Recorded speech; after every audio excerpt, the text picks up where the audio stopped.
Assalamualaikum warahmatullahi wabarakatuh.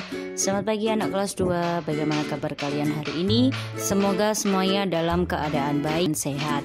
Kita di hari Jumat ini bertemu lagi belajar bersama Bunda Yuni di pembelajaran 6. Jangan lupa dipastikan kalian sudah mandi, sudah sarapan, sudah sholat duha. Dan sebelum menyimak video Bunda, baca doa terlebih dahulu. Jangan lupa ya, hari ini ada pelajaran tematik dan bahasa Jawa.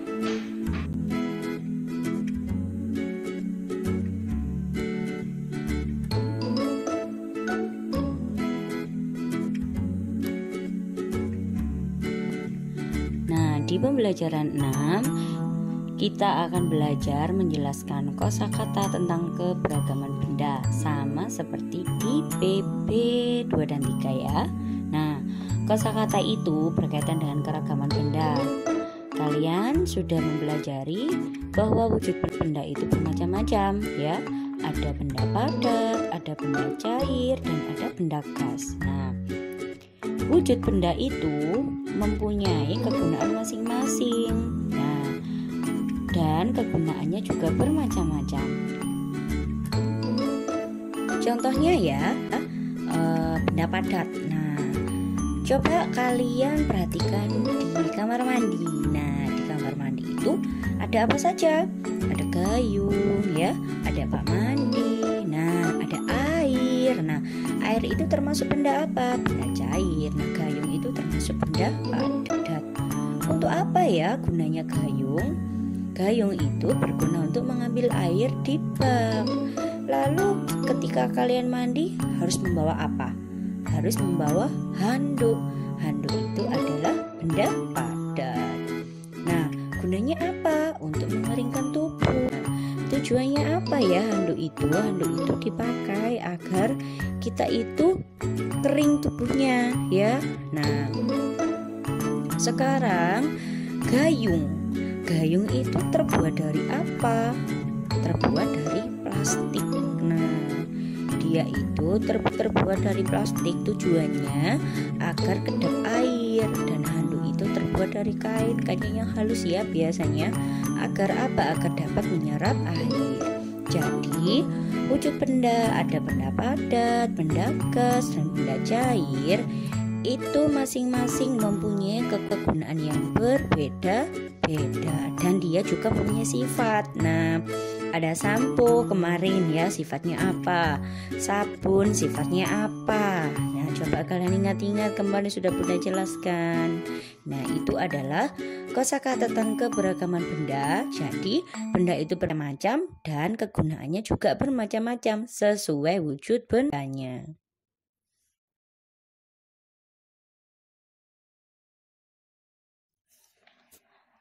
Ketika kita di rumah, pastinya kita membuat aturan ya. Kemarin kalian sudah membuat daftar aturan di rumah. Nah, tujuannya apa? Nah, tujuannya agar hidup kita lebih teratur dan disiplin. Pastinya ada manfaatnya kita buat aturan. Apa?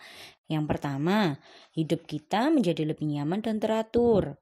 Lalu, bermain dengan teman menjadi lebih nyaman dan menyenangkan. Ketika kita bermain di rumah teman atau teman kita yang main ke rumah kita. Dan yang ketiga pastinya disenangi banyak teman. Contohnya ketika kita bermain di rumah teman. Manfaat aturannya itu apa? Ketika kita merapikan mainan setelah bermain, manfaatnya itu supaya mainan tidak hilang dan mainan menjadi tidak cepat rusak agar kita bisa memakainya kembali. Nah, itu anak-anak, setiap aturan pasti mempunyai manfaatnya sendiri.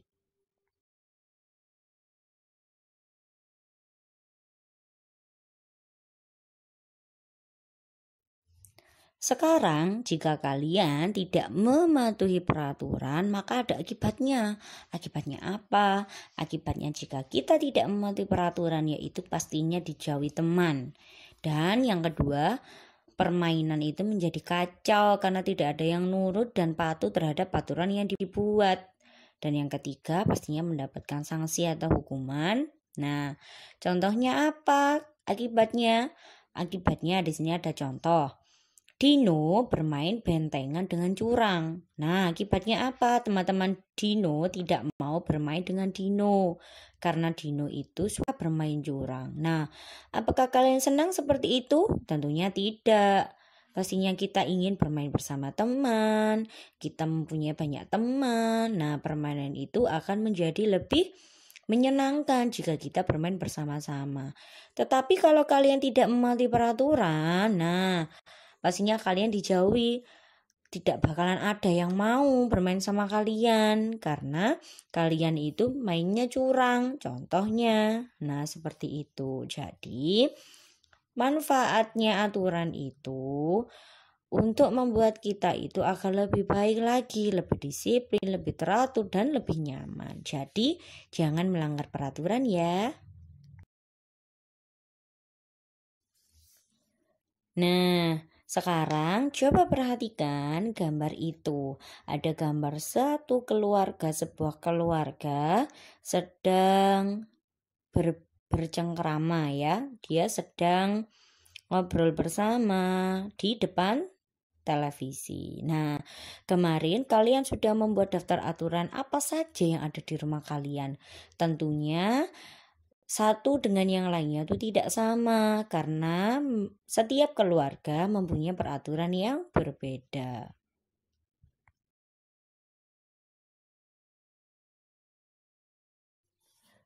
Menentukan perkalian dengan hasil tertentu. Nah, sebuah bilangan itu dapat merupakan hasil kali dari bilangan-bilangan yang berbeda. Jadi tidak harus 2 dikali 2, 4 dikali 4, 5 dikali 5. Tidak anak-anak. Jadi perkalian itu bisa dikalikan dengan bilangan yang berbeda. Contoh 6 kali 7, 7 dikali 8, lalu 4 dikali 9. Nah seperti itu. Nah contohnya soalnya seperti apa? Yang pertama pastinya menggunakan bantuan gambar. Nah bantuan gambar itu seperti kalian ya mempunyai biji-bijian atau buah, kalian buat sebagai penjumlahan berulang. Dan yang kedua, kalian bisa memakai tabel perkalian. Sebaiknya lebih baik memakai tabel perkalian. Kenapa? Karena lebih memudahkan kalian untuk menghafalnya. Jadi mudah nanti tinggal mentarik garis saja ya.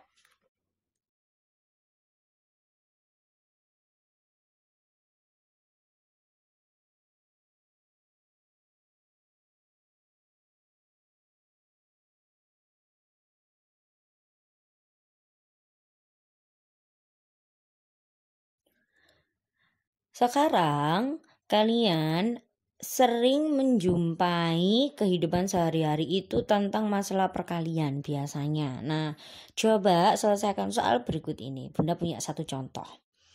Di atas meja terdapat 6 keranjang buah. Setiap keranjang berisi 4 buah apel.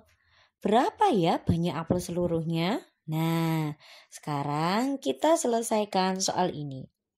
Yang pertama, banyak keranjangnya ada berapa? Ada 6.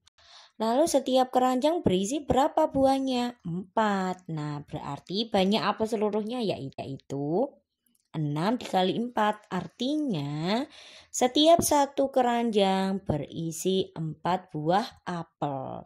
Jadi penjumlahan berulangnya yaitu 4-nya dijumlahkan sebanyak 6 kali ya. Bukan 6-nya dijumlahkan sebanyak 4 kali, tetapi 4-nya dijumlahkan sebanyak 6 kali. Berapa anak-anak? 4 ditambah 4 sama dengan 8. Lalu 8 ditambah 4 sama dengan 12. 12 ditambah 4, 16. 16 ditambahkan 4, 20. Lalu 20 ditambahkan 4, 24. Jadi banyak apel seluruhnya adalah 24 buah. Seperti itu ya anak-anak.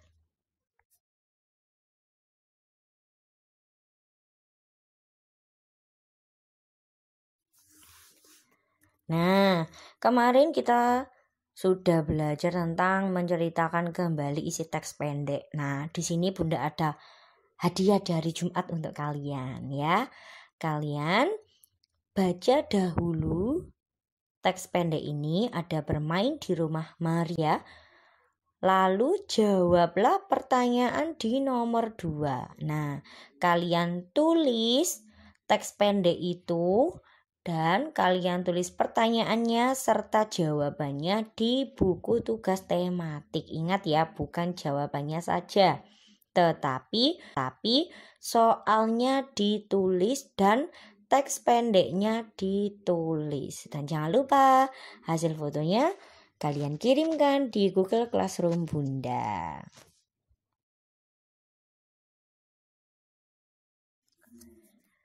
Nah, itu tadi anak-anak materi yang bisa Bunda sampaikan di pembelajaran 6 ini di akhir pembelajaran subtema 2. Minggu depan kita sudah masuk di subtema 3 dan jangan lupa besok di hari Sabtu kalian ada tugas praktiknya. Nah, sebelum itu, sebelum kalian mengerjakan tugas praktiknya, kalian lihat dulu materi yang ada di Google Classroom Bunda.